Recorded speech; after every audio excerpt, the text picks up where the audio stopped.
Terima kasih Anda masih bergabung bersama kami. Kini kita masuki segmen Market Buzz. Kita akan simak market highlight pada pagi hari ini. Di antaranya adalah PT AKR Korporindo Tbk dengan kode saham AKRA meningkatkan modal anak usaha bidang logistik PT Andahanesa Abadi senilai 96 miliar rupiah. Kemudian ada Adi Sarana Armada dengan kode saham ASA menyerap capex sebanyak 665,6 miliar rupiah di semester 1 tahun 2023. Sementara itu agenda ekonomi yang menarik untuk dicermati dari Asia, ada libur nasional Singapura, kemudian juga ada data soal tingkat pengangguran Korea Selatan di bulan Juli, dan ada data soal IHK China secara year on year di bulan Juli. Dari Amerika Serikat ada inventory minyak mentah Amerika Serikat, kemudian juga ada data soal impor minyak mentah Amerika Serikat. Agenda emiten pemirsa IPO PT Humpus Maritim Internasional Tbk dengan kode saham HUMI, kemudian juga ada IPO PT Lupromax Pelumas Indonesia Tbk maksud kami dengan kode saham LMAX, IPO PT Mutu Agung Lestari Tbk dengan kode saham Mutu dan juga Nobu akan menggelar DOS HMETD, SMDR akan menggelar ex dividen tunai, sementara SMSM akan menggelar DPS dividen tunai. Dan update dari pembukaan Bursa Asia di pagi hari ini, pemirsa dapat Anda saksikan di layar televisi. Untuk Bursa Asia pagi hari ini dibuka mix seperti yang Anda saksikan. Untuk Nikkei dibuka di zona merah, kemudian Kospi Korea menguat, sementara itu untuk STI Singapura tutup dan Hang Seng Hong Kong dibuka melemah pada pagi hari ini.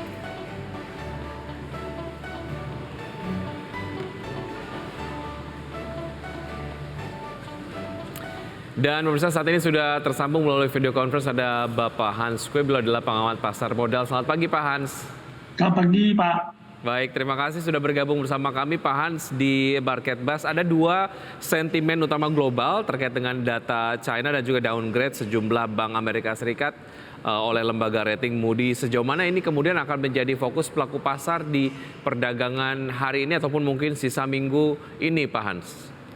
Ya, tentu yang pertama kita harus melihat masalah penurunan neraca di Tiongkok ya, yang kemarin juga memberikan tekanan pada pasar kita gitu ya. Tiongkok punya peran penting ya di kawasan kita dan juga punya perdagangan yang besar dengan Indonesia.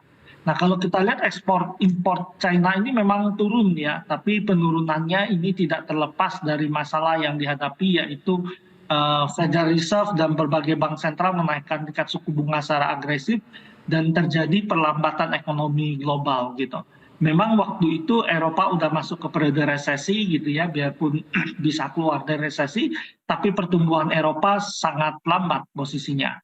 Kemudian kalau kita lihat mitra dagang yang lain, Amerika juga menghadapi beberapa masalah gitu ya, biarpun angka pengangguran terlihat rendah gitu ya posisi di Amerika, tetapi kalau kita lihat dampak dari kenaikan suku bunga itu mulai terasa gitu ya pada ekonomi Amerika sendiri gitu. Jadi perlambatan Tiongkok ini lebih dipicu oleh ekspor yang melemah karena permintaan dari negara-negara maju lainnya melambat karena kenaikan tingkat suku bunga gitu.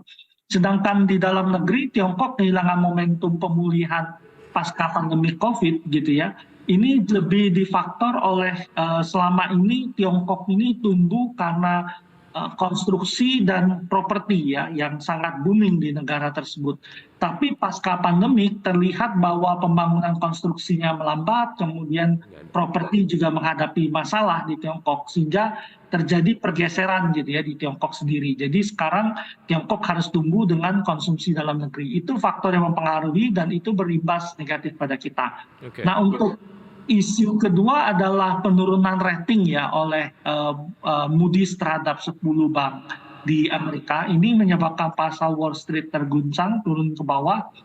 Mungkin dampaknya ada ke kita gitu ya, tapi memang bersifat jangka pendek. Kalau kita tahu bank di Amerika itu memang udah bermasalah ya dalam periode yang cukup panjang pasca pandemi COVID gitu ya. Dia bermasalah, kemudian penurunan rating ini membangkitkan kembali kekhawatiran. Waktu itu ada Signature Bank, kemudian Bank First Republic, kemudian Silicon Valley Bank yang collapse gitu ya. Jadi orang kembali khawatir krisis perbankan Amerika belum akan berakhir. Baik.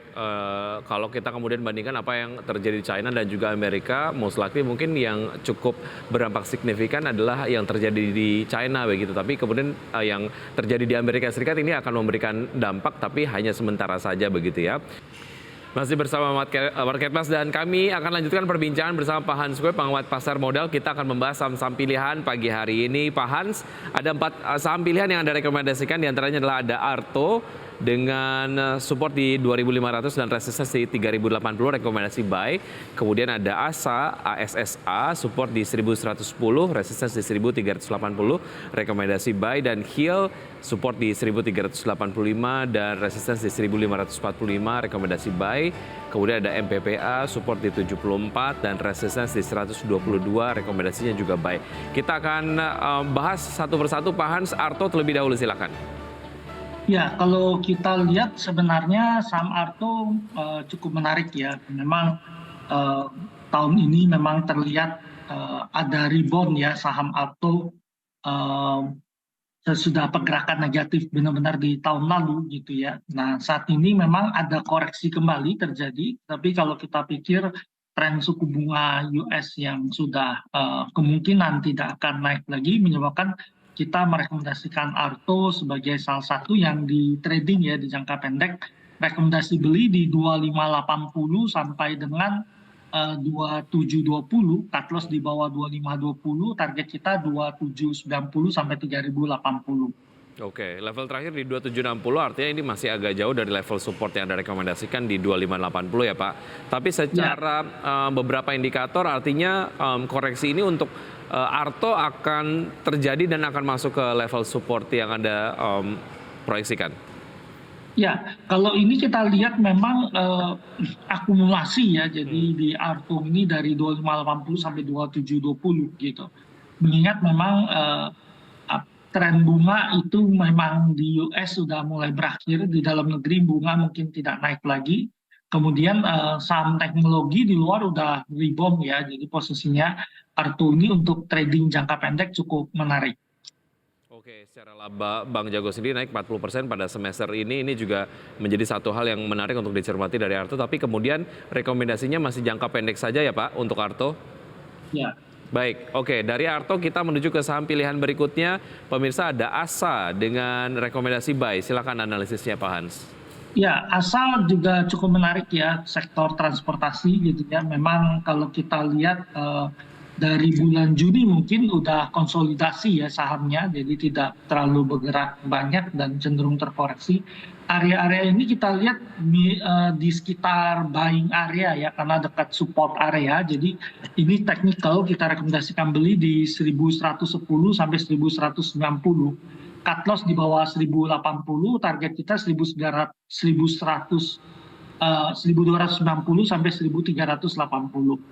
Oke, secara informasi dari Adi Sarana Armada TBK sendiri semester 1 tahun ini mencatatkan penurunan pendapatan sebesar 24,7% menjadi 2,39 triliun rupiah dibandingkan dengan periode yang sama tahun lalu.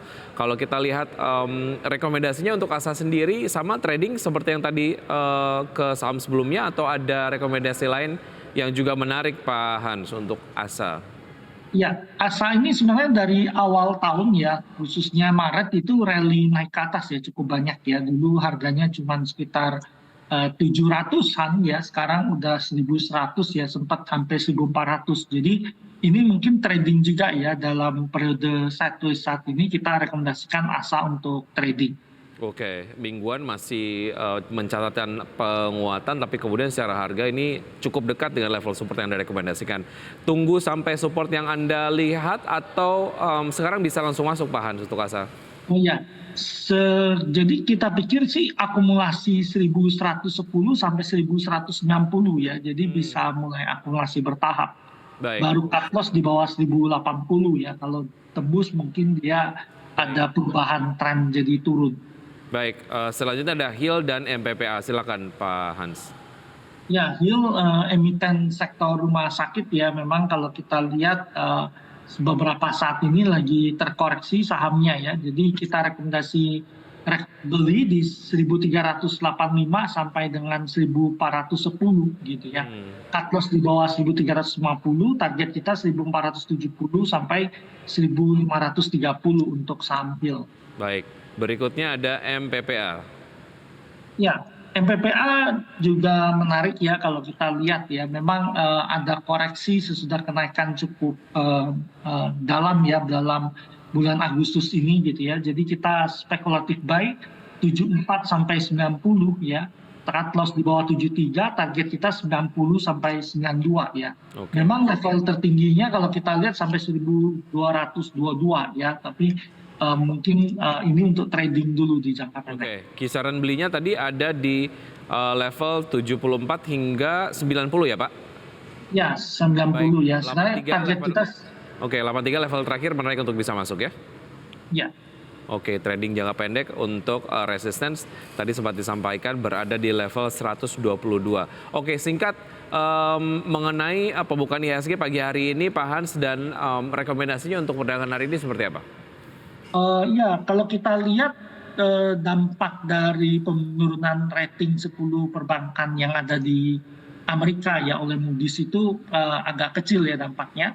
Tapi memang kita akan melihat di jangka yang menengah gitu ya dalam beberapa saat ke depan, apakah penurunan rating itu menyebabkan rush nggak terjadi di bank-bank tadi. Karena sebelumnya bank-bank Amerika yang kolaps itu karena di rush oleh masyarakat gitu. Baik. Nah itu yang harus kita cermati. Memang masalah besar di perbankan Amerika itu mereka membelikan modal mereka itu waktu mereka terima dana simpanan, waktu krisis COVID kemarin mereka banyak beli surat berharga gitu. Jadi ketika Fed menaikkan tingkat suku bunga itu yang terjadi adalah harga obligasi yang dipegang bank itu turun gitu. Jadi bank itu menghadapi masalah kerugian di sana gitu. Jadi masalah ini agak panjang. Jadi kita sedikit berhati-hati transaksinya. Jadi cenderung di pasar lebih buy in weakness ya. Kalau ada pelemahan kita beli. Buy in weakness dan main jangka pendek saja begitu ya. Makanya tadi Anda merekomendasikan beberapa saham ditradingkan saja begitu ya. Baik, Pak Hans, waktu kita sangat singkat. Terima kasih sudah bergabung bersama kami. Sukses untuk Anda. Sampai jumpa. Sehat selalu Pak Hans. Ya, makasih.